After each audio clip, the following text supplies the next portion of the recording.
अभी तुर्की के अंदर जलजला आया। क्यों? जलजला आने के दो वजह होते हैं।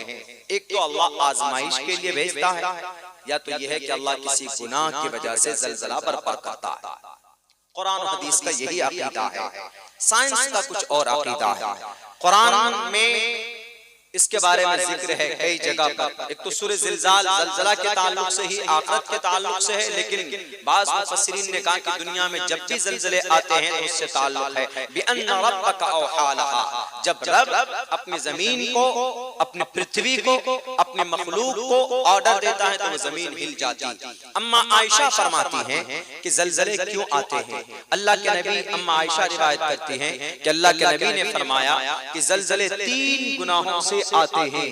पहला गुनाह ये कि जब शराब खुल आम हो जाए, खुलकर शराब पी जाए, कोई बुराई ना समझी जाए, जिधर जाए शराब, जिधर जाए शराब, शराब आम हो जाए तो ज़लज़ले का इंतजार।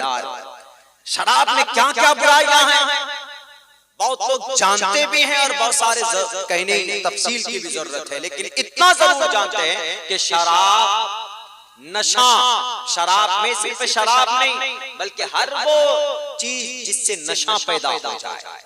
अगर आप बियर लेते हैं, अगर आप कोरेक्स लेते हैं, टैबलेट लेते हैं, इंजेक्शन लेते हैं, सोलेशन सूंघते हैं, ये सारी चीजें शराब के अंदर शामिल हैं। तो जब शराब आम हो जाए तो ज़लज़ले का इंतजार करो। बिहार और गुजरात को छोड़कर कानूनी तौर पर पूरे देश के अंदर में शराब की कारोबार है। बिहार में प्रतिबंधित है, लेकिन अंदर अंदर भी वहां पर भी बहुत सप्लाई होता है। नहीं होता सप्लाई तो मेरी गाड़ी कई मरतबा चेकिंग की गई है रात को। जब शराब आम हो जाए तो ज़लज़ले का इंतजार करो। दूसरे नंबर पर जब ज़िना आम हो जाए तो फिर ज़लज़ले का इंतजार कर। आजकल ज़िना आम है। ये जो मनाते हैं वैलेंटाइंस डे, क्या है ये ज़िना की शुरुआत है। ज़िना की शुरुआत, Valentine's day, happy Valentine's day. बेवकूफ, ये वैलेंटाइंस डे नहीं, मैं कहता हूं ये विलेंटाइंस डे है, गुंडागर्दी है। जब ज़िना आम हो जाए तो ज़लज़ले का इंतजार करो। और तीसरा गुनाह क्या है? जब गाना आम हो जाए, म्यूजिक आम हो जाए। हर जगह देखो गाना। जितने भी जवान यहाँ बैठे हैं, अल्लाह आपका बैठना कबूल फरमाए, लेकिन आपके मोबाइलों के अंदर मैं समझता हूँ कि 80% नौजवानों के मोबाइलों में गाना जरूर होगा। देखिए आम है कि नहीं ये गाना? अगर 50% से कम होता तो मानते जी आम नहीं। 50% से ज्यादा है लड़कों के मोबाइलों में गाना, इसका मतलब गाना आम है। जब गाना म्यूजिक आम हो जाए, फिल्म रिलीज होने से पहले गाना आपके मोबाइल में पहुंच जाए, सबका भाई सबका जान कोई फिल्म आ रही है, ईद के बाद गाना कल से परसों से तरसों से रिलीज कर दिया है, खूब घमासान उसका भी शुरू हो गया है, और जनाब हमारे नौजवानों को मोबाइलों में पहले से एकदम लोड हो गए। पठान का तो चल ही रहा है जनाब, उसको ऐसा कर दिया अर्श मुअल्ला तक पहुंचा दिया। बेशरम रंग क्या पहन लिया वो भगवा रंग का कलर के, बस उसी के ऊपर ऐसा बावेला मचा। आज की हमने एक रिपोर्ट देखी मोबाइलों में, सामने ही रिपोर्ट आ गई, 1000 करोड़ रुपए कमा लिए वो। हमने वो सोचता होगा क्या अच्छा है सब लोग विरोध करें तो कम से कम इतनी कंपनी तो हो जाती, इतनी मार्केटिंग तो हो जाती। मेरे नौजवानों गाना सुनते हो ठीक है, याद रखो कल क़यामत में शीशा पिघला कर आपके कान में डाला जाएगा। कुरान पढ़ते हो तो एक हर्फ पर आपको 10 गुना नेकियां बढ़ाकर, एक नेकी की 10 गुना अज्र बढ़ाकर दिया जाता है। तो कुरान सुनने पर ज्यादा सवाब, कुरान पढ़ने पर सवाब कि गाना सुनने पर। गाना सुनते सुनते तो कभी कभी ये कहते अरे बड़ा मन भर गया, दूसरा गाना लगा, हमेशा वही पुराना, हमेशा वही पुराना, लूट लिया महफिल, लूट लिया महफिल, बेशरम रंग, कोई और गाना लगा, ऐसे बोलते हैं। लेकिन हमारा कुरान के अंदर अल्लाह ने वो अल्लाह ने वो मकनातीसियत और वो जाज़बियत रखी है, अल्लाह ने वो ताकत रखी है, अल्लाह ने वो कशिश रखी है। अगर एक दिन में सूरह फातिहा 10 मरतबा पढ़ोगे तो मन नहीं भरता है। 5 मरतबा इमाम साहब सूरह फातिहा पढ़ते, कभी भी उनका मन नहीं भरता। रमजान में पूरा कुरान हाफिज़ कुरान तरावी की नमाज में पढ़कर सुनाते, कभी भी मन नहीं करता। कुरान के अंदर अल्लाह तबारक व तआला ने वो चीज रखी है, अल्लाह ने वो खुशी रखी है, अल्लाह ने वो मिठास रखा है कि जब कुरान पढ़ा जाता था, हजरत दाऊद कुरान पढ़ते थे तो आसमान पर उड़ते हुए परिंदे रुक जाते थे। कल क़यामत में हजरत दाऊद से कहा जाएगा, दाऊद पढ़ अपनी आवाज में कुरान, उसके अंदर इतनी मिठास है। कुरान की आवाज सुनकर हजरत उमर रज़ियल्लाहु ताला अन्हु की जिंदगी बदल गई, इस्लाम का दामन थाम लिया था। ये वो कुरान है जिसको पढ़ने पर सवाब, देखने पर सवाब, पढ़ने से मन बहलता है। कभी मन आपका कभी बोर नहीं होंगे। गाना लाख सुन लो, आप लाख सुन लो बेशरम रंग, 10 दिन के बाद कहेंगे हटाओ ये तो बहुत हो गया। गाना अगर कोई अटक अटक कर पढ़े, कोई लड़का, बाबू तुम गाना सुनाओगे, हाँ अटक अटक कर पढ़े तो क्या कहेंगे आप? कम वक्त गाना भी सुनाना नहीं आता, अटक अटक कर पढ़ रहा है, रुक रुक कर पढ़ रहा है, नीचे चल माइक ले लीजिएगा, है ना। लेकिन कुरान अगर आप अटक अटक कर पढ़ते हैं, देखिए डिफरेंसेस क्या है। तो अल्लाह क्या कहता है, अटक अटक कर कुरान पढ़ रहा है। अल्लाह ये नहीं कहता कि अटक कर पढ़ रहा। गाना तो सलमान खान का खूब याद कर लिया तेजी के साथ। अब कुरान की बारी आए तो अटक कर पढ़ रहा, बेवकूफ तुम पर गुनाह लिखेंगे, ऐसा है नहीं है। अल्लाह क्या कहता है, अल्लाह के नबी जो अटक कर कुरान पढ़ रहा है, कुल हुवल्लाहु अहद अल्लाहु समद लम लम लम, ऐसे ऐसे करके पढ़ रहा है, अटक अटक पढ़ रहा है, और कर रहा है, कोशिश कर रहा है, अटक तक पढ़ रहा है। कभी कभी गलत भी हो जाता है, फिर उसको दोहराने की कोशिश करता है, लम यलिद लम यूलद, ऐसे ऐसे करके पढ़ रहा है। तो अल्लाह के नबी फरमाते हैं उसके लिए 2 अजर है। बताइए, एक नहीं 2। गाना पढ़ने, गाना सुनाने पर अटक कर गाना सुनाया तो थप्पड़ लगता है, वक्त नीचे चल, गाना नहीं सुनाना आ रहा तेरे को, और कुरान अटक कर पढ़ रहे तो 2 अजर मिलता है। This is quite different between song and between Quran करीम।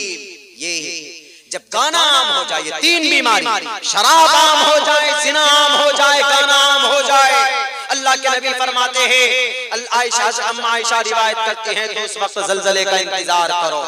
ज़लज़ला और ज़लज़ले कोई नहीं रोक सकता। आया तुर्की के अंदर में, ये हमारा अकीदा है, कुरान और शरीयत का ये अकीदा है। बाकी अकीदा साइंस का कुछ और है। साइंस का ये अकीदा है कि टेक्टोनिक प्लेट आपस में मिलते हैं। 7 प्लेट है पूरी दुनिया में। ये जो जमीन है तकरीबन 6 करोड़ 30 लाख मुरब्बा मील के इलाके में ये 7 प्लेट में बसी हुई। जैसे ये अर्थ है, इसके 7 प्लेट हैं अलग अलग, इसी को टेक्टोनिक प्लेट्स बोलते हैं।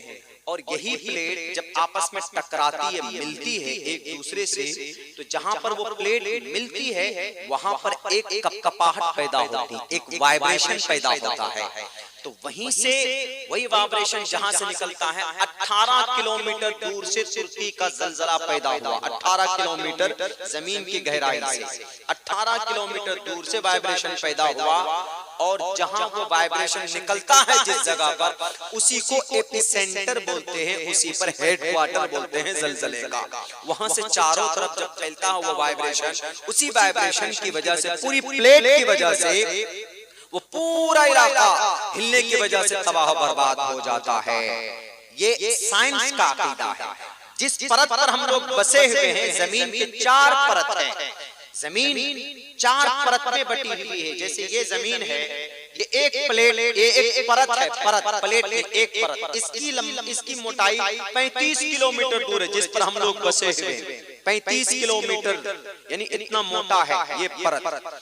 और इसके नीचे है, इसको पहले वाले प्लेट को क्रिस्टल बोलते हैं, दूसरे वाले तह को हम लोग मेंटल बोलते हैं। वो 2900 किलोमीटर दूर का है, यानी यहाँ से लेकर वो पाकिस्तान तक चले जाइए आप, इतना दूर सफर तय करेंगे तब उसका एक परत को आप पूरा कर पाएंगे।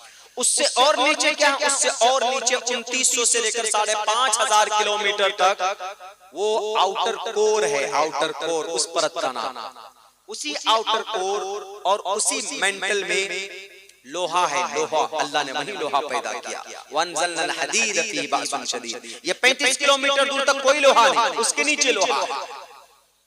उसके बाद लास्ट कोर जो है चौथे नंबर पर इनर कोर, वो तकरीबन 5,500 से लेकर 7,500 किलोमीटर दूर तक इतना मोटा है। वहां पर भी गर्मी, एक परत को छोड़कर, ऊपर वाले परत को छोड़कर नीचे टोटल गर्मी ही गर्मी, लावा ही लावा। देखा होगा कहीं कहीं पर पहाड़ों के बीच में लावा निकलता, आग निकलती है, वही फाड़ कर प्लेटों के बीच से फाड़ कर वो आग निकलती है। ये साइंस का कहना है। लेकिन मेरे भाइयों एक बात ये समझ लीजिए, साइंस ने अपना आंकड़ा लगाया, लेकिन प्लेट क्या है? वो भी तो अल्लाह की मखलूक है। जमीन क्या है? वो भी अल्लाह की मखलूक है ना। और अल्लाह की मखलूक किसके ताबे होता? अपने खालिक के। जब अल्लाह को अजाब लाना होता है, जलजला लाना होता है, तो ऑर्डर करता है, तो प्लेटें खुद ब खुद आपस में हिलती है। हमारा भारत एक प्लेट में है, चाइना दूसरे प्लेट में है। ये दोनों प्लेट आपस में मिलते हैं तो हिमालय पहाड़ पैदा हुआ। देखो कितना मोटा, कितना ऊंचा, दुनिया का सबसे बड़ा पहाड़। ये दोनों पहाड़ आपस में मिलते तो सबसे ज्यादा भूकंप चाइना में और भारत के करीब जो मुल्क है नेपाल में आता है। क्यों? ये बिल्कुल टेक्टोनिक प्लेट के बीचों बीच बसा हुआ है। ये पूरी पट्टी बसी हुई है। उत्तराखंड वगैरह, उधर मसूरी वगैरह, देहरादून से पूरी पट्टी निकली है। ये साइंस का कहना है।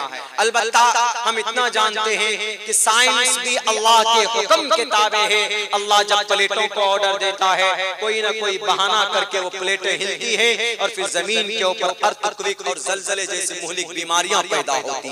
इसलिए मुसलमानों, इन तीनों बीमारियों से दूर रहो और अल्लाह के कुरान की तिलावत करो। दुनिया की सबसे बेहतरीन किताब है। इंशाअल्लाह अगर हम इसकी तिलावत करेंगे, इसको पढ़ते रहेंगे, तो हमारे घर के अंदर अल्लाह तबारक व तआला खैर व बरकत अता फरमाएगा।